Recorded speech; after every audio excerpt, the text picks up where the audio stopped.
Friends, welcome back to our channel. तो आज की वीडियो में हम देखने वाले हैं कि मैं आपको आज की वीडियो में कुछ स्ट्रेटजीज़ बताने वाला हूं जो मैं यूज़ करता हूं, और जो मैं आपको बैक टेस्टिंग करने के लिए कुछ स्ट्रेटजी यूज़ करने का मैं दूंगा आपको, और बताऊंगा कि स्ट्रेटजी काम किस तरह करती है, क्या प्रोसेस है, किस तरह इसको यूज़ करना है और किस मार्केट में यूज़ करना है, कैसे यूज़ करना है, ये सब मैं आपको आज के इस वीडियो में बताऊँगा।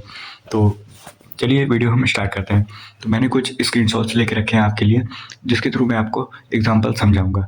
ठीक है, तो सबसे पहला हमारा हो गया रिक्वायरमेंट्स क्या है उस स्ट्रेटजी को यूज़ करने के लिए। तो देखिए, सबसे पहले हमारा क्या होना चाहिए, सबसे पहला हमारा होना चाहिए एक ट्रेंडिंग मार्केट। सबसे पहला हमारा होना चाहिए सबसे पहला हमारा होना चाहिए ट्रेंडिंग मार्केट। उसके बाद क्या होना चाहिए, उसके बाद होना चाहिए उस ट्रेंड में लिक्विडिटी मौजूद होनी चाहिए। ठीक है, लिक्विडिटी मैंने क्या बताया था, स्टॉप लॉसेस मौजूद होने चाहिए। तो चलिए मैं आपको कुछ एग्जांपल्स के थ्रू बताता हूँ, और उसी के थ्रू मैं आपको समझाते भी जाऊँगा कि कैसे यूज़ करना है इस स्ट्रेटजी को। ठीक है, तो चलिए एग्जांपल के। तो देखिए, सबसे पहला एग्जांपल, अब यहाँ पे आपको देख सकते हैं, मैंने एक चार्ट लेके रखा है। सबसे पहले प्राइस क्या किया, यहाँ पे एक रेजिस्टेंस फेस किया, उसके बाद प्राइस ने ब्रेकआउट दिया। ब्रेकआउट के बाद बायर्स को इन्वाइट किया, इन्वाइट करने के बाद प्राइस क्या किया, जब प्राइस यहाँ पे इनवाइट किया, ठीक है, तो इन सारे बायर्स की स्टॉप लॉसेस कहाँ लगे होंगे, मेजर नीचे। ठीक है, लेकिन एक बार, दो बार, तीन बार, चार बार, पांच बार, ठीक है, इतनी बार इनवाइट करने के बाद प्राइस क्या कर रहा है, यहाँ पे कंसोलिडेट। ठीक है, तो इसको आप लिख लीजिए कि प्राइस जब फाइनल मूव करने वाला होता है तो उससे पहले प्राइस कंसोलिडेट करता है, मतलब एक बॉक्स में वीक कैंडल्स बनाने लगता है। ठीक है, उसकी वजह से क्या मिलता है उसको, लिक्विडिटी। अब लिक्विडिटी मिली, प्राइस कहाँ गया, नीचे। नीचे क्यों गया, क्योंकि यहाँ पे ये सारे बायर्स के स्टॉप लॉसेस थे। ठीक है, चलिए कुछ एग्जांपल्स और बताता हूँ मैं आपको।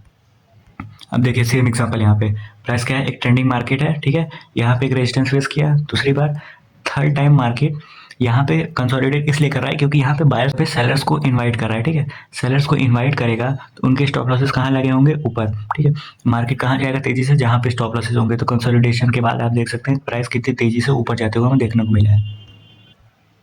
अब देखिए नेक्स्ट एग्जांपल, ये काफ़ी अच्छा एग्जांपल है। देखिए, प्राइस ने पहले एक रेजिस्टेंस ब्रेक किया, वहाँ पे बायर्स को इनवाइट किया, देन नीचे आया, फिर एक बार रेजिस्टेंस लिया, दूसरी बार, तीसरी बार, एंड यहाँ चौथी बार जो रेजिस्टेंस लिया प्राइस ने, उसके बाद क्या देखने को मिल रहा है आपको, कंसोलिडेशन।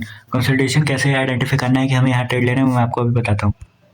देखिए, अब फाइनल कंसोलिडेशन जो होता है, जो यहाँ पर रेंज बनाता है, उसमें क्या होता है, उसमें होता है कि कैंडल्स में रिजेक्शंस हमें देखने को मिलती हैं। रिजेक्शंस देखने के साथ साथ ही हमें यहाँ पे वीक कैंडल्स देखने को मिलने लगती है। ठीक है, ये छोटी छोटी कैंडल्स है, ये क्या क्या शो करती है कि यहाँ पे वीक है। ठीक है, सेलर्स वीक है। इसके बाद यहाँ पे स्टॉप लॉसेस मौजूद रहते हैं, तो प्राइस देखिए कितनी तेजी से ऊपर गया है। अब देखिए, ब्रेकआउट फेलियर जो होते हैं, जिसपे लोग ट्रैप ट्रेडिंग करते हैं, ठीक है, उसको आइडेंटिफाई कैसे करते हैं। अब देखिए, यहाँ पे प्राइस क्या किया, प्राइस यहाँ पे रेजिस्टेंस लिया था, उसके बाद प्राइस ने डायरेक्ट ब्रेकआउट किया। ठीक, अब डायरेक्ट ब्रेकआउट होने के बाद यहाँ प्राइस क्या किया, एक बार सपोर्ट लिया, दूसरी बार सपोर्ट लिया। सपोर्ट तो ले रहा है प्राइस, पर क्या है, यहाँ से उसको ऊपर जाना चाहिए ना रीटेस्ट के लिए।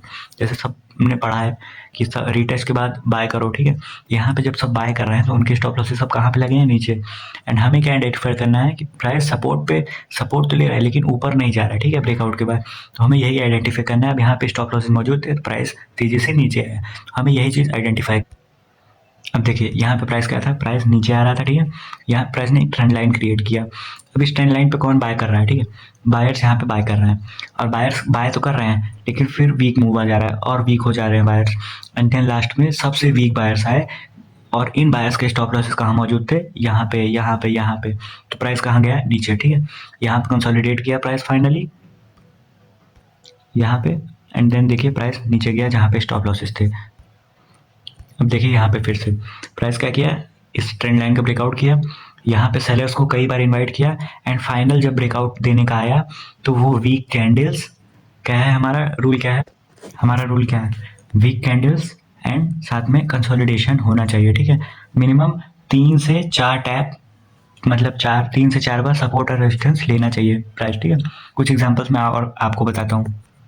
अब देखिए, अब ये फाइनल एग्जांपल है, इसमें देखिए क्या हुआ। सबसे पहले प्राइस ने इनवाइट किया है यहाँ पे 4 से 5 बार रेजिस्टेंस पे, ठीक है, डाउन ट्रेंड में।